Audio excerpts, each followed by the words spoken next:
Breaking news. Iran में गिराए गए F-15 तैयारे के एक पायलट को बाहिफाजत निकाल लिया गया। अमरीकी हुकाम के मुताबिक ये मिशन कामयाबी से मुकम्मल कर लिया गया। तफसीलात के मुताबिक तैयारा ईरान के ऊपर मार गिराए जाने के बाद पायलट शदीद खतरे में तनहा रह गया और कई घंटों तक छुपकर अपनी जान बचाता रहा।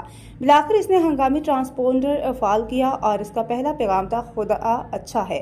अमरीकी रहनुमा पेट हेग्सेट ने कहा कि खौफ के इस नाजुक लम्हे में पायलट का ईमान और हौसला नुमाया तौर पर सामने आया। इस वाक़े की टाइमलाइन भी गैर मामूली रही। पायलट को गुड फ्राइडे के दिन मार गिराया गया। हफ्ता भर वो छुपा रहा और फिर इतवार ईस्टर संडे की सुबह सूरज तलू होते ही इसे बाहिफाजत रेस्क्यू कर लिया गया। हुकाम के मुताबिक पायलट को ईरान से निकालकर महफूज मकाम पर मुंतकिल कर दिया गया, जिसे नई जिंदगी से ताबीर किया जा रहा है। मिशन के इख्तिताम पर तमाम एहलकार महफूज रहे और सब अपने घरों को लौट आए, जिस पर कौम में खुशी की लहर दौड़ गई और एक बार फिर यही पैगाम गूंजा, खुदा अच्छा है।